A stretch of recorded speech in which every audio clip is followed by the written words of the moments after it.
At the start of the movie, we can hear a phone ringing on the floor. A voice groaning can be heard as a hand reaches down from the bed, feeling around to find the ringing phone on the floor. It's a woman under the sheets. She answers the call, and from the conversation, we get to know that she is talking to her mother. She confirms to her mother that she is the first to call when asked, her voice hinting that this might be something that has happened before, but we don't know why yet. She mentions plans to meet up with her mother later on that day, and that she looks forward to it. After that, she hangs up the call. As soon as she does, a younger-looking man pops up from behind her on the bed, asking enthusiastically if her mother always calls her at dawn, and she replies, only when it is her birthday. He remarks that she didn't tell him that it is her birthday. He further says if she had, he would have remembered. But she simply brushes it off, as if it isn't a big deal. He asks how old she is. She replies 46. He is slightly surprised by the number, but hides it well, stuttering out that it is not old. From their conversation we can tell that this is just a one-night stand, rather than them being a couple. He again pops up, now on his knees on the bed, looking down at a sleepy her. He flips her over so she can face him, and asks her what they are going to do for her birthday. He then immediately suggests going to the Cove, adding that his buddy hooked up with a waitress, so if they take him, they can drink for free. He looks more hyped up by the idea than she does. She just gives a fake deflated cheer as she rolls back over to sleep.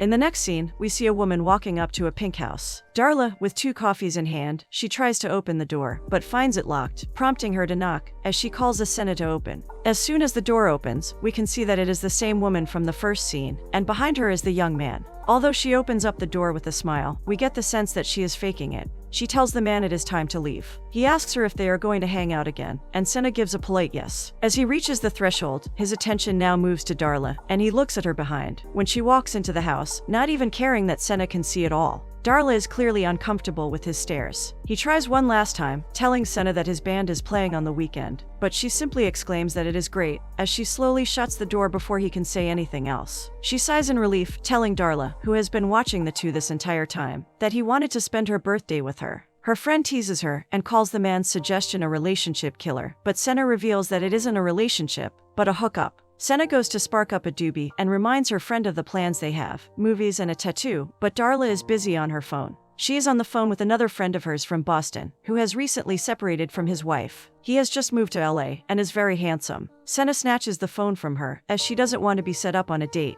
Senna soon sees an engagement ring on Darla's finger. At first, she is excited for her, but when she asks her why she didn't tell her, she on her own concludes it is because her friend is afraid she can't be happy in front of her. Darla denies and just says it is Senna's birthday, so she was planning on telling her later. But Senna can see through that lie, and soon they scream in excitement for the engagement. Looking at the ring, they both agree that the fiancé did good. Thereafter, Darla offers Senna to try on the ring, but she refuses. So, the friend teasingly asks her if it's because she is afraid she is going to want one, as she hands her the ring. Senna reluctantly takes the ring, puts it on, but when the ring doesn't fit and Senna jokingly calls it metaphorical. They then discuss Darla's plans now that she is about to wed. She tells Senna that she has to meet her fiancé's parents, who are flying in on Friday. They will meet at a place called the Highland Tower. Senna offers she come with her to work, so she can help her pick out an outfit for the occasion. The two friends make their way down a flight of stairs, and Darla suggests that Senna get a dog to curb her smoking habits. She thinks that Senna only smokes for 2 reasons: when she is lonely or unsatisfied her life. Senna defends, saying she smokes because people are annoying. Darla concludes she is unsatisfied. Senna asks how the dog would help her. Darla mockingly says that it wouldn't, as it was for the loneliness, and her thing is way worse. The two arrive at the store, where a clean-looking man tries to buy Nicole to Megali boots. They are bright orange, and she seems unsure of them, calling them vibrant. She moves on to Darla, who is picking out an outfit. As her friend tries on various outfits, Senna comments on each one. One makes her look like a lemon, whilst for the other one, she merely says the dinner is not in Florida, and the stylist in the room silently agrees with her. She finds a black dress, which she immediately likes on Darla. She asks her to try it on. She then goes back to the orange boots, calls them an inspiration, and decides to take them. Darla comes out in the dress. It looks a little too big on her, so Senna asks for pins so she can alter the dress. As she does, Darla asks her when she is going to design her own line of evening wear, since she is talented. Senna reveals that she has 2 decades of credit card debt, which is why she is forced to have a job, rather than risk starting a business from scratch. Senna goes to a country club, where she has plans to meet her mother for her birthday. They make orders to a waiter named Jack, and as soon as Jack goes to prepare their order, her mother tells Senna that Jack had asked how old she is. Her mother gives her a birthday gift, a heart-shaped necklace that she says Senna's father gave to her on their wedding day. Attributing all the years of love she had to it, she hopes it will do the same for her daughter. As she puts it on, her mother reveals Darla told her that Senna is dating a fetus. Senna jokingly confirms it and makes a joke about his mother always tagging along, making commitment hard. Senna's mother advises her daughter that men don't like a woman who doesn't take herself seriously. The men will sleep with just about anyone, but when it comes to love, they want a woman who has her act together. Senna scoffs the comment away. Her mother proceeds to comment on her top. Senna simply smiles because she is used to her mother speaking like this, and at this point she doesn't mind. Thereafter, Senna goes to her workplace. She is chided by her boss for buying the orange boots from earlier, and from their conversation, we gather that she has done this before. Her boss has had enough and fires her on the spot. She and Darla go to a bar where her friends have prepared a surprise birthday party for her. At the same place, she goes to sit at the bar. The bartender wishes her and gives her a drink on the house. As she is sitting, a man comes over and sits next to her. He orders a frozen strawberry daiquiri. The bartender is a little taken aback, but the man is serious. He says the palm trees make him feel like he is on vacation. The two strike up a conversation. Senna asks him where he is from, and he says Boston, adding that he came to be discovered as a rock star. They shared a chemistry. Their conversation was going as if they had known each other for a long time. He further reveals that he is a lawyer and his company has offices here. They offer to relocate him, and he agreed, not wanting to turn down a free trip to California. They continue to talk about him staying in Santa Monica and coming the long way for a daiquiri. He tells her he didn't just come for the drink, but was supposed to meet an old colleague and friend here for someone's birthday party, someone whose name he can't remember well. He goes on rambling, not knowing that someone he is talking about is sitting next to him. Senna doesn't tell him either. He then reveals he is kind of glad he missed the party, as he was also to be set up with that girl, and that the girl sounds like she is a train wreck with a dead-end job, and only came because the friend practically begged him to come. Soon Darla arrives and hugs the man, whose name is Adam. Senna stands to leave. But before leaving, she clarifies a few things about herself, including the dead-end job, from which she was fired just today. Adam apologizes, looking sincere, but things have become too awkward, and he hurriedly leaves. Darla has overheard that Senna got fired. Instead of tearing her down, she says it is a good thing, further encouraging her on the idea of her starting her own line of fashion, now that she doesn't have a job stopping her. But Senna points out the obvious reasons why it isn't that easy. She doesn't have the basic capital to start a business. But Darla, set on staying positive, tries to encourage her friend to be positive as well. Senna soon leaves. Adam is waiting for his car. He sees Senna by the side of the building, smoking. He goes over to apologize again and clear up some things he said earlier. He tells her that Darla didn't beg, he wanted to come. But when his date didn't show up, he felt like an idiot. Then he saw her at the bar as he was walking out. Even though he didn't know it was her, he wanted to talk to her. So, he went over to talk to her. And because he wanted to impress her, he said the things he said. Senna smiles and accepts his apology this time, and he wishes her a happy birthday and leaves. Senna is talking to the camera as if she is being interviewed. She looks slightly different from her current style. She says she didn't wish for a man, or to be famous, or to bring someone from the dead, nor money. Before she can reveal her wish, her phone rings again. The screen shows that a whole year has gone by, and it is her birthday again. Once again she is in bed, when her mother calls in the middle of the night to wish her a happy birthday. After the call, she goes into the kitchen to find a man cooking. She simply says hi to him and makes coffee. Darla walks in and kisses her fiancé. He kisses her back before going to put on some clothes. Darla helps her pick out some bags, which she then takes to show the man from the store earlier. His reaction suggests that she has been here before to sell her designs and has bought some more, which have not been doing well. A woman called Diddy walks in. The man calls it Kismet and introduces the two women. He tells Senna that if Diddy likes what she has bought, then the whole industry will. Senna takes the opportunity and begins showing and selling her products. But in the end, Diddy walks off looking unimpressed. In the next scene, Senna and her mother meet at the same place as before. She asks if she has sold any of her purses yet, and she talks about her encounter with Diddy, but omits saying that Diddy refused. Instead, she says that Diddy seemed interested, and her mother cheers her on to continue fighting. She opens her gift. This time it is an incomplete set of fine china. Her mother reveals she wishes to give them to her as a wedding gift instead of on her birthday, and that in 11 years, she will have the whole set. She offers her daughter a place to stay after Darla and her fiancé get married, but Senna says she is okay. She then goes back to her old job and shows her design. Her boss asks her to show her design to Diddy, as she likes such designs. Senna says she will, but in the meantime, she asks for her job back, until she stands on her feet. But the woman outrightly refuses. Dejected, Senna leaves. She goes out for a smoke, and then goes to her birthday party. Adam has also come. He is with a beautiful woman, Bianca. The two reveal they are dance partners. He is her dance teacher and they demonstrate it a little. This makes Senna displeased, but she tries to fake a smile. When Bianca goes to the bathroom, she sends Adam to give Senna a birthday drink, who is sitting on a beanbag in the next room. Once again when the two meet, they pick up where they left off last time. They even tease each other about the previous misunderstanding. While they get to know each other more, Adam tells her about an incident. His teacher once told him to mouth the words and not sing, because he is bad at it, as he is tone deaf. When his mother found out, the teacher vanished. They jokingly call it a coincidence. When the subject of the date comes up, she asks him if he is going to settle down.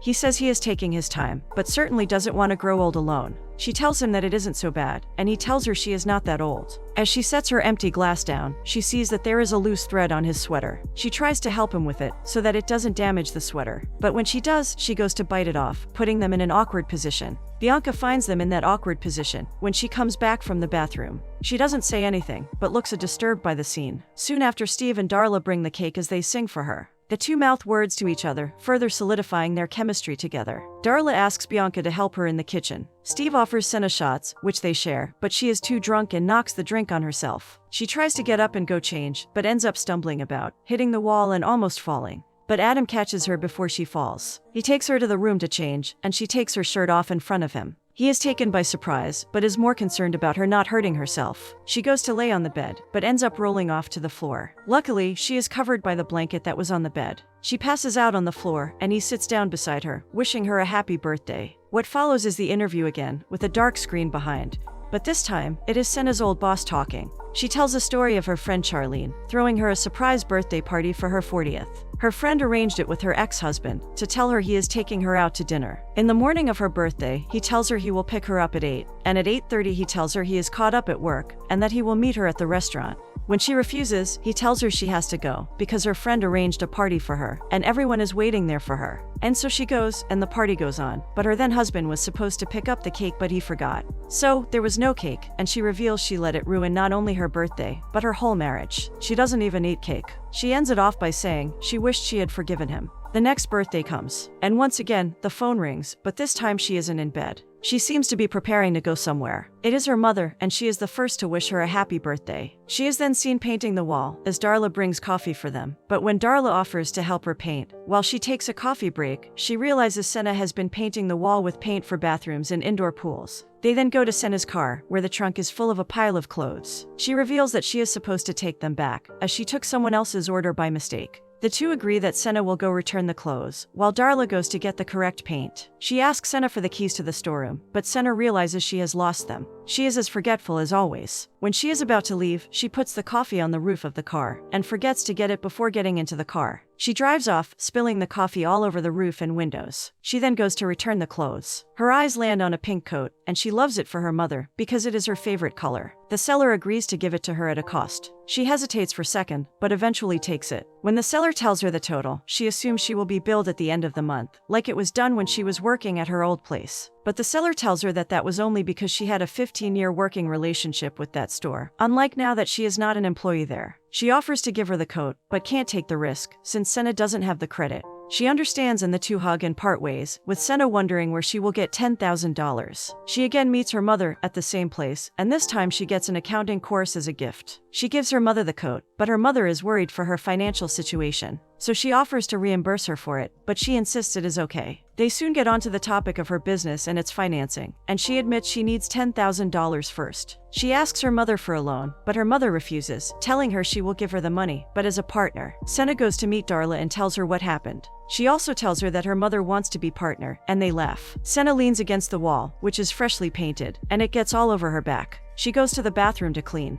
Darla comes in while she talks on the phone with someone, and asks her how much she needs. She says 10, but Darla tells whoever is on the phone, 50,000. Taken aback and curious, Senna asks her who she is talking to, but all she does is tell the person on the phone that Senna will be right there. She meets with Adam, revealing that it was he Darla was talking to. From their interaction, one can see they have gotten closer in the past year. He offers her a seat, but she shows him the paint on her clothes. She can't sit, so they talk standing. He shows her what he has prepared, an application for a line of credit, 50,000 pre-approved. She is humbled and starts to get awkward about it. He jokes that he is doing it so that she and her mother don't kill each other. She reminds him that it is her mother who is the killer, and with that they are back to being themselves. He shows her where to sign, and then makes plans to meet up later on for her birthday, along with Darla and Steve. She offers that he can bring Bianca, but he says he would rather just come alone. Later that day, the four meet up. She thanks him for saving her business. Darla notices her wearing the love necklace her mother gave her, and the conversation ends up being about soulmates. Adam doesn't believe in soulmates, stating that there is no such thing. He states he could be happy with 5 soulmates, since there are billions of people on Earth. But Darla insists that true love only happens once. Adam retorts that statement sounds infantile. Senna just looks at the both of them, without saying anything. She does not seem to agree with something Adam said. Darla asks him if his ex-wife was his soulmate. He tells them they were too young to even know who they were, let alone know if they were soulmates. Darla argues there is no magic age to suddenly know when someone is. It is either they are or not, and one would know. Adam brings up that she and Steve have only been married for 7 months. She should come back in 7 years. Hearing this, she giggles. Adam continues that if he were to get married again, he would check if his future wife is the right one for him this time, taking into account values, intellect, and such. Senna and Darla mock him for his list. They continue their argument for a while. Soon Steve and Darla leave the bar. Adam asks Darla who she thinks Steve and Darla would vote the most unromantic, and she says him. They tease each other about the other's views on love, and what begins as a light-hearted conversation slightly turns into a standoff, ending with Senna telling Adam to live in the moment. He proves he can, by pulling her into a passionate kiss then walking off, leaving her awestruck. Again, we see the interview, and this time it is Senna's mother. She talks about her youth and what she wanted in her life. She admits she wanted what every woman wanted, better house, better body, but when Senna was born, all that she wished for was for her daughter, as she became her world, and filled her life up. Happy as she says, she stole all her wishes. It is the next birthday again, but this time the phone doesn't ring. She is in bed having a passionate moment with Adam, one that is interrupted when they accidentally knock the phone off the hook. She worries that her mother's calls might not go through, or that maybe one has already come in. She tells him she needs to call her and check if she tried to call, and he understands. She asks for room 507, and when her mother picks up, she tells her that she just wanted her to be the first, her voice happy and sad at the same time. As she tells her that, her mother sounds tired, hinting something might be going on with her mother. After the call, she confesses her love for Adam, and for the first time she sees herself spending forever with someone. Adam kisses her and tells her he needs to go to work. He asks her if he has any clean underwear left at her place, hinting that in the past year their relationship has progressed a lot, and that his relationship with Bianca has long ended. She tells him she will check in his gym bag, but as she does, she finds a ring box in one of his shoes, but doesn't tell him. She only says she didn't find any underpants. She looks happy with what she found, even telling a very pregnant Darla when they meet later that day. But Darla's reaction isn't what is expected. She looks more skeptical than excited for her, and states that she thought Senna didn't want to get married. But she soon smiles for her excited friend. The conversation ends when Senna has to leave for her 12 o'clock. The 12 o'clock is revealed to be her mother in hospital, and from their talk it seems she had breast cancer and just had an operation. Even with that, the first thing her mom worries about is that she doesn't have a birthday present for her daughter. She jokingly adds that she asked the doctor if she can take them home, because her husband was allowed to take his kidney stones, and that momentarily lightens the mood. She begins to blame herself for Senna not getting married. She thinks it might be because she was overprotective, and that probably messed up her love life as well. Hearing this breaks Senna's heart, and she tries to relieve her mother's pain by telling her about the ring. And it works. It brightens her mood. She is already making plans. Senna makes her promise not to tell anyone, because he hasn't proposed yet. But when the delivery guy comes, she tells him her daughter is getting married. In the next scene, Senna goes to celebrate her birthday, this time with just Adam, at his house. He has prepared a romantic dinner for her. The night starts off well, with birthday wishes, kisses, but when it is time for the gift, she expects the ring. He leads her to the bedroom, setting her on the bed. He asks her to close her eyes. He then gets down on one knee. She opens her eyes to find a key to his house in the box, instead of the ring she expected. She gets angry and it leads to an argument about marriage, which ends with her storming off. He calls her irrational, and she tells him to find someone else to work this out. She tries to get the bike started, but it doesn't. She refuses to go back into the house, and pushes the bike all the way home. She breaks down as soon as she gets home. Adam comes over, asking to see her just once. She opens the door, and he takes the chance with the gap of the door, telling her he has something to ask her. She refuses, but he gets on one knee and proposes to her through the door. With the ring, he wanted a 7-Eleven gumball machine. She asks how many times until he got the ring, and he counts all the prizes to 14. She picks up the floating eyeball ring, saying she prefers it, and he immediately says it is hers. Again, he asks her to marry him, and not because he feels sorry for her. He states even soulmates can't read each other's minds. She says yes. He asks her what changed her mind about getting married, and she says he did. In the interview, it is Darla's turn. She talks about wishes and how wishing for something is like announcing to the universe that there is a hole inside of us that needs to be filled, and the more wishes that we make, the more holes we open up. She goes on to say how her life was like that once, until she decided to stop wishing, and started saying thank you for what she already has. and another year has gone by. It is Senna's birthday again. This time it seems it is not a happy time in her life. She is overwhelmed by wedding preparations. Her mother has passed away, and she regrets that she didn't have the wedding while she was still alive. She tells Adam she is still waiting for her call, because she always had to be first. Recounting a story from her childhood, once she went on a sleepover at her friend's place. Her mother had called at midnight to wish her, waking up the whole family. And from that day on, there were no more sleepovers on her birthdays. She tells Adam that she is overwhelmed by the preparations. He offers that they do a small wedding at Stephen and Darla's, as he is leaving for Boston in 2 weeks. She is still upset. Next, she is in her mother's house. Clutching her clothes, she tells Darla that her mother bought her the whole set of china and put them in her closet, waiting to give her at her wedding day. She doesn't know what to do with them, as she is not even sure there is going to be a wedding. She thinks she only pushed for the wedding because it made her mother happy. But Darla tells her she saw her the day she got engaged, and that she was really excited on her own, and not just for her mother. Adam taking a job in Boston seems to be an issue as well. She feels she doesn't belong in Boston, but Darla tells her that she will figure it out. When she gets home, Adam surprises her with a trip to Las Vegas. He proposes to get married there so that their anniversary doesn't fall on her birthday. He promises her she will always get 2 gifts. She backs out. He says the wedding is killing them and they should just get it over with. She gets angry. He reminds her that she keeps pushing off the wedding and asks him to stop pressuring her. So he wants to make sure if she still wants to do this. Her silence tells him no. Furious, he decides to go to Vegas alone, so not to waste the tickets. He tells her he really wanted to spend the rest of his life with her, but she keeps putting up walls, and he can't take it anymore. What follows is the interview again. This time it is Adam. He mentions that last year he was still with Senna, and it was their honeymoon phase. He misses her, but doesn't want to get back together with her again, because he doesn't think it can work. He confesses it was exhausting being with her, but he does miss the feeling he had when he was with her. He wants that feeling back, but with someone else. It is Senna's birthday again.